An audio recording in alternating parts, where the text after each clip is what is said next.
The first horror title I journeyed through was Amnesia: The Dark Descent, an immersive game which completely changed my views on the horror genre and made me hungry for more. It showed me that horror games were more than cheap jump scares and constant rush. They could, in fact, provide a wonderful escape from reality with their realistic pacing, trapping immersion, and deep lore, to the point that the very environment around me could be scary while sometimes trying to tell a story by itself. When actual dangers slowly would be introduced, they would have a much stronger effect on me as I was now mentally inside the game. I welcome you to a new experimental series of short episodes, differently from what I usually do, but still very much relevant. In this series, each episode will briefly focus on a creature or element that I personally found to instill the most fear in a given journey, along with sharing what was going through my mind when I first encountered them.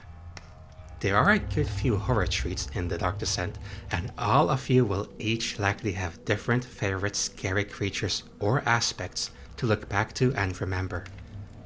The invisible water dweller is a fan favorite.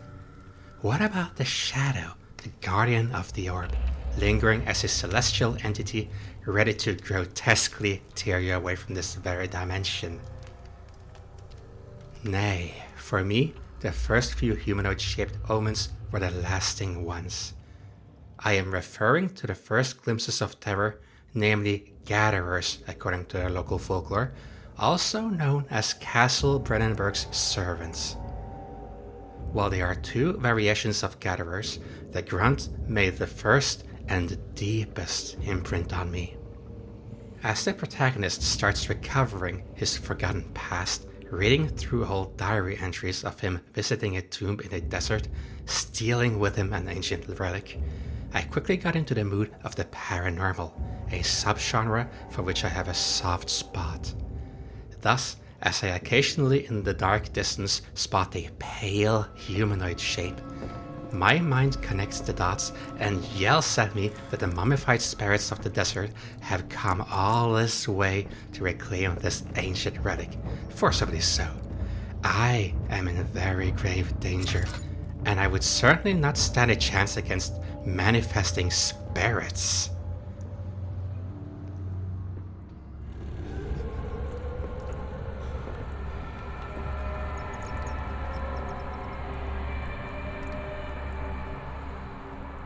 While approaching the dreaded and nightmarish storage section, eerily adjacent to the protagonist's comfortable guest room, I had an increasing morbid curiosity for these staggering shapes. So far, thankfully, they were confined to the obscure distance, and I had not seen them in a while, which further fed my anticipation. As if my thoughts had summoning power, one of them staggered past outside the room, still looking pale as if it was a spiteful ghost with unfinished business, or perhaps even an actual mummified corpse momentarily revived to punish the heretic thief. It took a while for me to realize that these creatures of flesh had no affiliation with the desert nor ancient relics, and that they were in fact serving the castle, although the end result would still be the same for me. How my mind wandered about and conjured up ideas about these vague creatures ended up making the experience so much more creepy for me, and this might be why they set such a deep and lasting impression. In one of the castle's libraries, the protagonist may come across a note detailing local folklore, where so-called gatherers would capture their victims before dragging them off into the woods.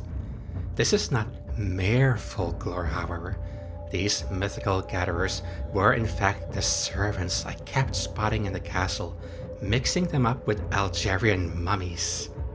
They were in fact reanimated corpses under the bidding of the castle's baron to assist in kidnapping and far worse grotesque tasks to come.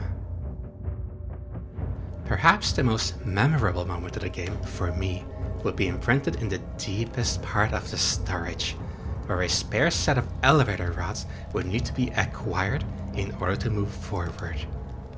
By my vague yet strong memory, I heard the most eerie noise, and I peeked to the open door where the creature I had feared for so long was right there, hurrying over to my location in a broken stagger, and in my panic, I completely let go of my mouse and keyboard, freezing up in place. While this moment may have lasted for perhaps 2 or 3 seconds, time froze up, and it felt like half a minute.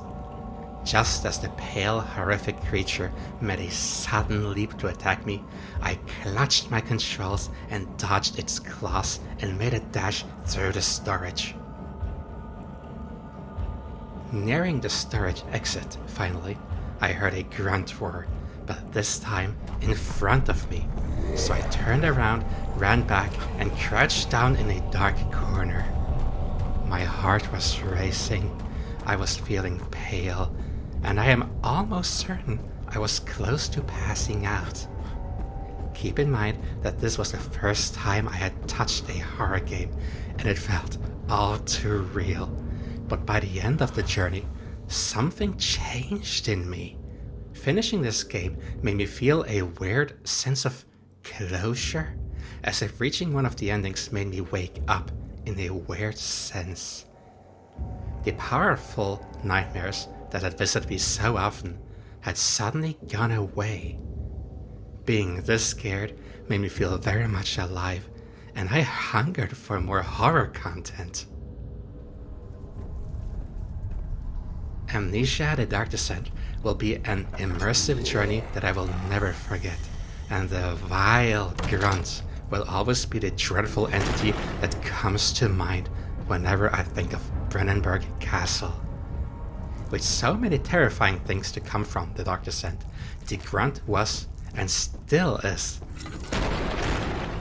the scariest aspect to me. What about you?